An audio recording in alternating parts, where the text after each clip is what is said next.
Laurent Roland, Todenkes, bonjour. Ahmed Arikpa, bonjour. Bienvenue. Merci. Je ne peux m'empêcher de faire remarquer aux téléspectateurs ce matin. Que quoi? Vos lunettes. Bien évidemment. Ça va? Ça peut aller. Ça peut y aller? Oui, ça va être temporaire, pas définitif. D'accord.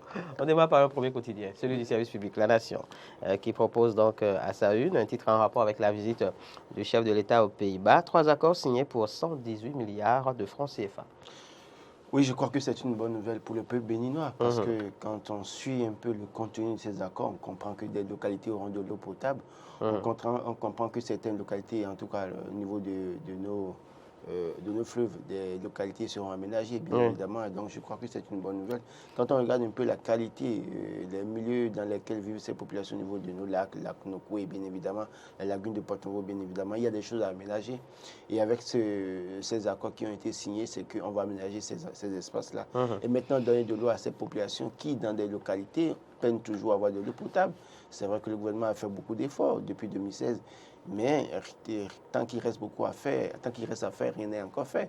Et donc, ces contrats permettront de donner de l'eau à ces populations. Ce qu'on va souhaiter, c'est l'utilisation judicieuse de ces ressources. De ces ressources, parce qu'ils vous souviennent que nous avions eu cette affaire PPA 2 dans ce pays avec des partenaires. Et ces partenaires qui, malheureusement, ces fonds ont été dilapidés, malheureusement, tout simplement. Et après, on n'a pas eu de suite.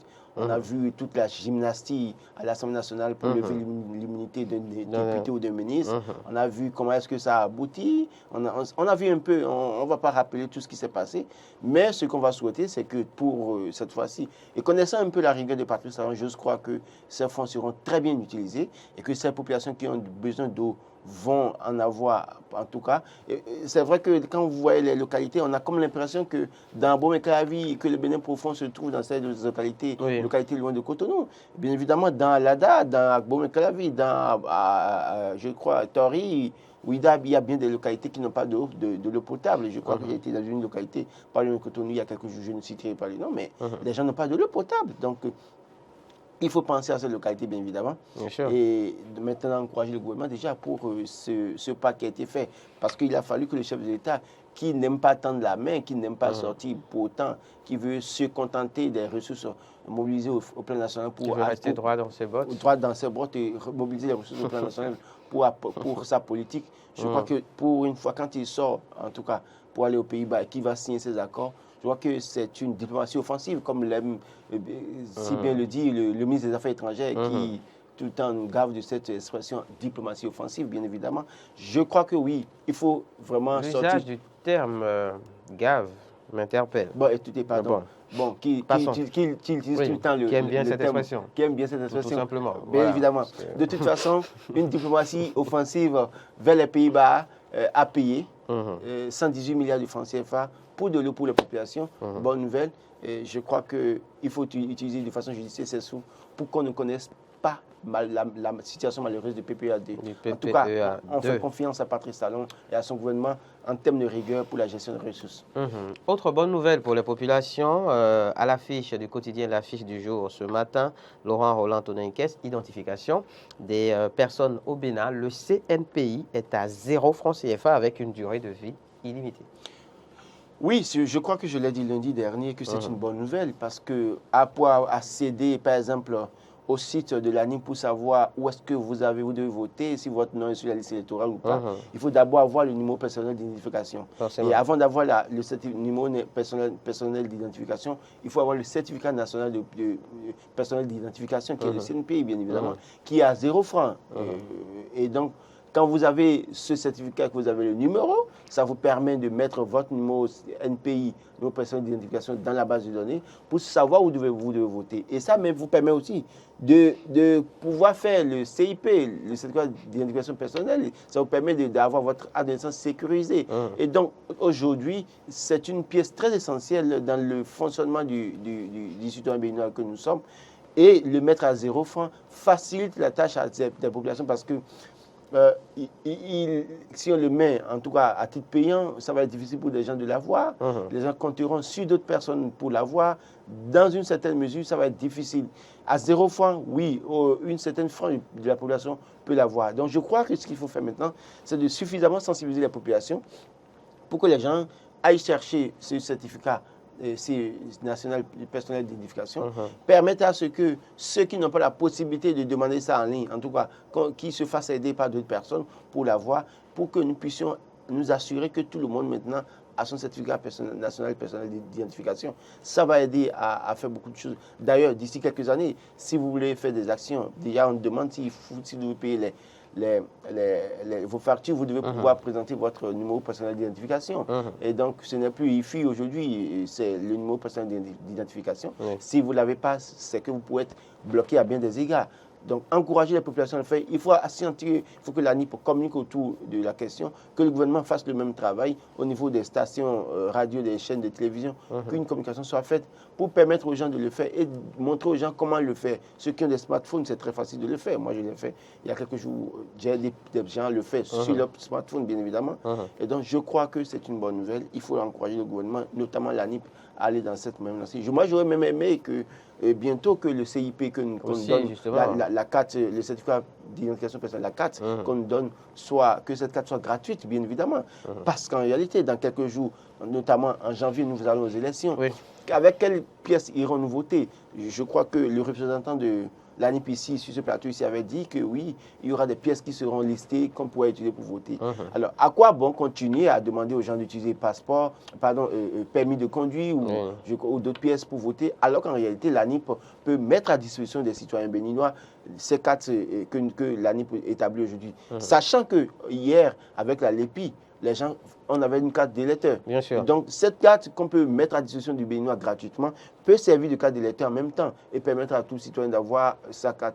Puisque après cette carte, le CIP que vous avez, c'est que vous avez la carte biométrique. Bien sûr. Bien évidemment. Donc, on peut mettre la carte biométrique là, à titre payant. Mais je crois que pour le CIP, on peut le mettre gratuitement, faisant office de carte d'électeur pour tous les citoyens désormais. D'accord. Dans la même veine, Nord-Sud Quotidien parle ce matin des actions des Amis d'Abimbola dans la 6e circonscription électorale et donc de la parole tenue pour ce qui est des pièces d'état civil gratuites. Oui, je crois que sur la question, je ne suis pas d'accord et c'est pour ça que je l'ai relevé parce que je l'ai dit déjà même aux représentants de l'ANIP qui était sur ce plateau pour dire pourquoi continuer à permettre aux acteurs politiques de manipuler les données à caractère personnel des citoyens. Un citoyen, comment un politique peut se retrouver à dire qu'il veut donner des pièces d'état civil gratuitement et qu'il vous souvienne que des gens même mettent en place des équipes pour distribuer les cartes aux citoyens dans leur maison ou bien dans des localités. Je crois qu'il faut arrêter cette pagaille à un moment donné. Oui, l'acteur politique veut financer, d'accord, il va financer au niveau de l'ANIP en donnant peut-être la liste, mais il faut que l'ANIP dépêche quelqu'un de son personnel sur le terrain pour distribuer ces pièces d'état civil. Il ne faudrait pas que ce soit les acteurs politiques qui continuent de manipuler les pièces d'état civil des citoyens parce que ce n'est pas loin le désordre. Et quand c'est comme ça, les acteurs de l'opposition auront peut-être raison tout le temps de reprocher à l'ANIP sa crédibilité. Et parce que je ne crois pas qu'un opposant puisse se permettre ce que font les acteurs politiques de la mouvance. On a vu par le passé certains de l'UP qui ont dit dans le domaine qui distribue les actes de naissance sécurisés et les CIP aux enfants. Et puis après, voilà quelqu'un qui dans cette association appelée les Amis d'Abimbola, qui se permet de dire qu'il distribue des pièces d'état civil gratuitement à la population. Je crois qu'il faut arrêter ça. Parce que si c'était un opposant qui le faisait, je crois que les gens ne lui feront pas de cadeau. Il serait le premier à être attaqué pour dire qu'il travaille pour faire la fraude, autant de choses. Donc, il faut que tout le monde soit au même niveau. Les acteurs politiques qui veulent financer les citoyens avoir les pièces d'état civil, qu'ils aillent donner l'argent à l'ANIP ou bien mettre en place une structure, les gens se font enrôler et les pièces d'état civil seront distribuées par les responsables de l'ANIP. De toute façon, il faut peut-être se réjouir de ce que l'ANIP a communiqué récemment sur le fait qu'il faut arrêter justement d'avoir recours à des intermédiaires, par exemple. pour se faire oui, mais quand l'ANIP dit ça, les pièces. Quand l'ANIP dit ça et qu'un acteur politique se permet d'en parler, que c'est un journal qui met ça à la une. Il faut croire peut-être que c'est un processus qui a été, disons, entamé bien avant. Même si ça a été entamé et que quand l'ANIP parle... Non, mais écoutez, même si vous avez entamé et que l'ANIP interdit, c'est que vous devez vous ranger. Parce que quand c'est un acteur politique qui le fait et que c'est à la une d'un journal, je me pose bien des questions. Vous dites, que faisons-nous de la manipulation des données à caractère personnel? Voici une autre interrogation. Elle n'est pas vôtre, elle est plutôt celle du quotidien Matin Libre. Laurent Roland Tonin Kess ce matin. Législative au Bénin, que feront Soglo et Yayi? Alors, que feront Soglo et Yayi? Je crois que les deux devront faire preuve de sagesse pour cette élection qui vient. On a vu Boni Yayi s'échauffer au stade de l'amitié en 2019, avant 2019. On a vu ce que ça a coûté par la suite à sa formation politique. Et donc, je crois que cette fois-ci, il ferait mieux de ne pas d'aller s'échauffer au stade de l'amitié. Sacré Boni Yayi. Et il ferait mieux de ne pas aller de ne pas aller s'échauffer au stade de l'amitié. D'ailleurs, même sa mission au niveau de la CEDEAO, je crois que ça lui permettra de venir s'échauffer au stade de l'amitié. Et le président Nicéphore Soglo, bien évidemment, qui avait eu assez de reproches à faire au régime en place à l'époque. Je crois que dans une certaine mesure, les acteurs politiques de l'opposition, que ce soit Boni Yayi, que ce soit Nicéphore Soglo, que ce soit Éric Ondete, que ce soit Guédou, comment vous appelez son prénom, Antoine Guédou, je crois, si je me trompe, tout cela doit pouvoir changer de fusil d'épaule, changer de stratégie. Parce que face à Patrice Talon, l'expérience a prouvé que l'agitation, ça paye cash. Quand vous agitez à dire n'importe quoi, à faire tout à la fois, le monsieur vous lui donner les moyens de vous coincer.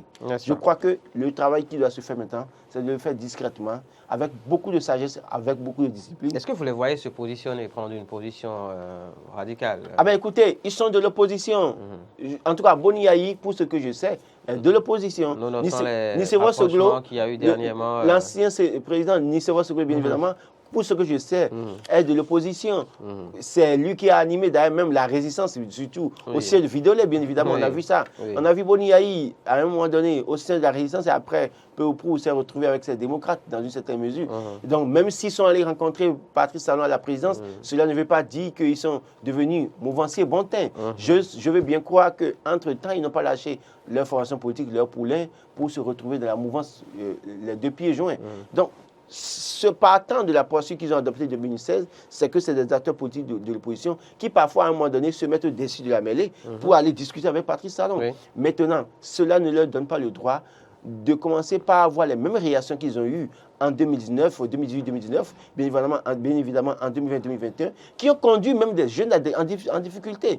Parce que beaucoup de jeunes ont offert de suivre Boni Yayi dans ses déclarations, ont offert de suivre Nicéphore Soglo dans leurs déclarations et se sont retrouvés en prison et ont gâché une partie de leur vie dans une certaine mesure. C'est vrai qu'on me dira que oui, sur la scène politique, il faut s'affirmer, il faut accepter subir pour se faire une renommée. Mais dans une certaine mesure, parfois, vous allez en prison, vous êtes en difficulté et vous gâchez une partie de votre vie. Et donc, je crois qu'aujourd'hui, Nicéphore Soglo, les anciens présidents, bien évidemment, pour tout le respect que j'ai pour eux, Nicéphore Soglo et Boni Yayi doivent faire preuve de sagesse, de discipline, et maintenant ne pas entraîner encore les jeunes dans l'erreur.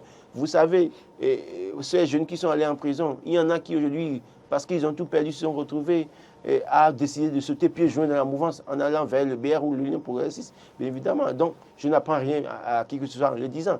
Donc, c'est aux jeunes maintenant qui restent, qui n'ont pas eu la chance peut-être de militer ou bien qui n'ont eu la chance de ne pas se retrouver en prison, de comprendre qu'en réalité, au-delà de tout, nous militons, mais nous militons avec quels moyens et quelle est notre vision. En parlant de prison, justement, est-ce qu'il n'y a pas matière, et on va finir là-dessus très rapidement, Laurent Roland Tonin Kess, est-ce qu'il n'y a pas matière à se dire que oui, vu que justement le code de procédure pénale a été retouché dernièrement et que le président de la République a, on va dire, le pouvoir de suspendre dorénavant les peines de prison, ok, et vu que justement les deux anciens présidents dont il s'agit ont quand même des demandes qui restent sur la table pour parler donc de leurs militants ou de leurs mandants, si vous le voulez. Je ne veux pas citer des noms, mais vous voyez évidemment de qui je parle, qui se retrouve, qui en prison, qui en exil aujourd'hui. Est-ce qu'il n'y a pas matière à supputer et à se dire que oui, espérer qu'ils soient contentés, et donc une fois contentés, ben, qu'ils lâchent peut-être.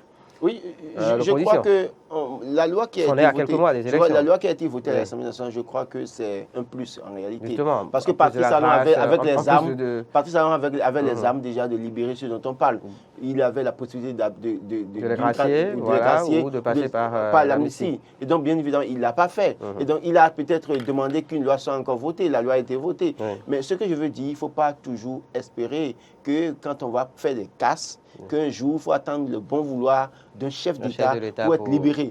Que les jeunes aillent travailler, qu'ils aillent travailler et qu'ils oublient les acteurs politiques. Si un acteur politique vous trouve un positionnement, d'accord, allez manger.